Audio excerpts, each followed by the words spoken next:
बୈदेश्वर रे बाली माफिया दबंगिरी मोटा अंकर कमिशन पाई आखिरे अंधपुटुली बांधी प्रशासन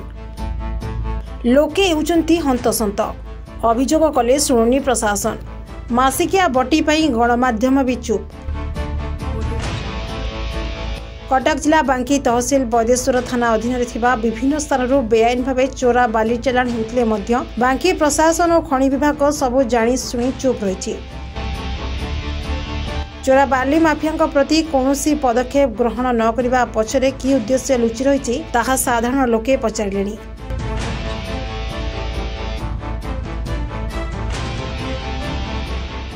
बड़ दुखर कथा आज निजक आम कहवाई लज्जित लगुच। आम ओडिशा मानचित्र रे आम बୈଦେଶ୍ୱର गाँ गोटे लुकायित भाव थिला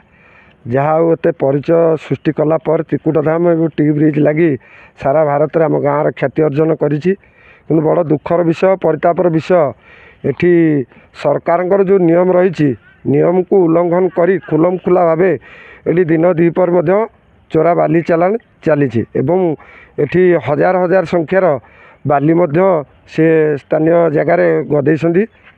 पहाड़ भाया गदेइछन्ति एवं एठी जो सरकार नियम अनुसार एठी दैनंदिन आम देखुचु शह शह संख्यार जो हाइवा गाड़ी मान चलुची भारी जान जहाँ एठी मु भाबुची बोधे मु भी जड़े निजे ड्राइवर और भाबुची बोधे एठी तार नियम नाही बोधे सरकार जहाँ एठी 18 चकिया 14 चकिया 22 चकिया ये भाया भारी जान एठी प्रत्येक दिन हजार हजार संख्यार बाली बोछन्ति। फल रास्तार अवस्था आपन देखुथिबे जो मीडिया भाई आछन्ति आपन निजे तदारक करंतु एठी दैनंदिन हजार हजार संख्यार टूरिज्म आछन्ति। फल जो रामनाथ देव एटी टूरिज्म मानचित्र नाम पाई ओडिशा मानचित्र रे फल एटी यातायात करवा जी रास्ता लगी अनेक श्रद्धालु एठू फेरी पलाउछन्ति। आमको एटा सबुठ बड़ दुख लगुच। आम सरकार को एतिक अनुरोध करूँ जो 2018 मसीहारू या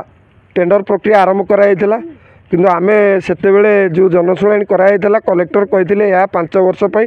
किंतु आज को 6 वर्ष पर बीती जाइए 7 वर्ष चली किंतु ये बालीघाटर नियम कौन आम एवं जानीपारूना जहाँ रहस्य गुप्त भाव रही जाइए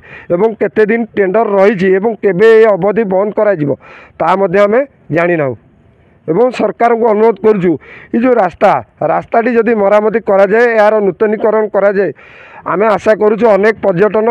यही जो रामनाथ देव रही पर्यटन मानचित्र एठा को हजार हजार संख्यार पुनर्बार श्रद्धालु मान आगमन छुटता। देखंतु ये जो रास्ता कथा कहले बहुत दुख लगुच जोटा कि त्रिकुटाधाम आम ओडिशा मानचित्र रे गोटे त्रिकुटाधाम बोली गोटे माने 3टी पर्यटन स्थली रामनाथ वैद्यनाथ एवं टी ब्रिज टी सेतु जोटा कि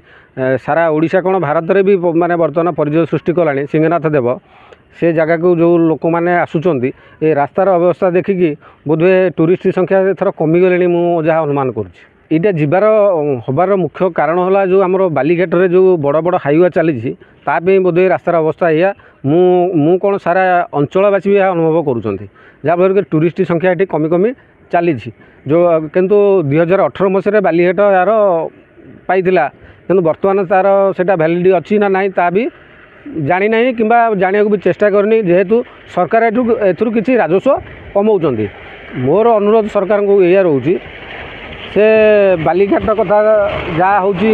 कौन हो कौन ना से तदंत करके जहाँ करेंगे से कथा मोर किसी कहबार ना किंतु ये टूरिस्ट जगह केमती डेभलप हम ये रास्ता केमती संशोधन हम लोक मैंने ठीक जावास करें आमर ये एरिया डेभलप कर से विषय में मु सरकार पाखे अनुरोध रखी।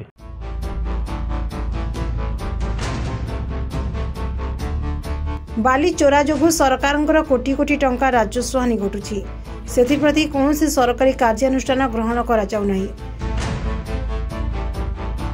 ग्रामांचल रास्ता रे बड़ बड़ हाइवा गाड़ी रे चोरा बाली एवं खनिज पदार्थ चालाण करा जाउथबा बेले प्रशासन आखि बुझी दैछि फल रे विभिन्न समय दुर्घटना घटुथिबारु लोकमानक जीवन प्रति विपद सृष्टि होछि। बୈଦେଶ୍ୱର थाना ठारू मात्र 500 मीटर दूरता चोरा बाली चालाण होउथबा बेले थाना अधिकारी मध्य आखि बुझी दैछन्ति। तहसील किंबा उपजिलापाल पक्षर कौन तदंत करा पछरे कि उद्देश्य लुचि रही एवं कहा इशारे बाली पहाड़ भाया गदा जाउछि। इरिगेशन डिपार्टमेंट तरफ नदी पठा एवं बंध रास्तार भारी जान न जावाई सतर्कता सूचना थिला बेले नदी पठा एवं नदी बंध रास्तार दिन 2 पहर शह शह बाली बोझे हाइवा जाउछि। कटक जिलापाल एप्रति स्वतंत्र दृष्टि दे दृढ़ कार्यानुष्ठान ग्रहण करने को अंचलवासी दावी करिसेंति। बैदेश्वर प्रशांत करंग रिपोर्ट आवाज media.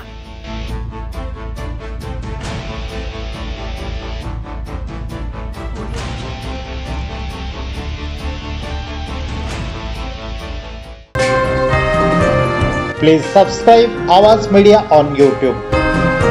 and press the bell icon.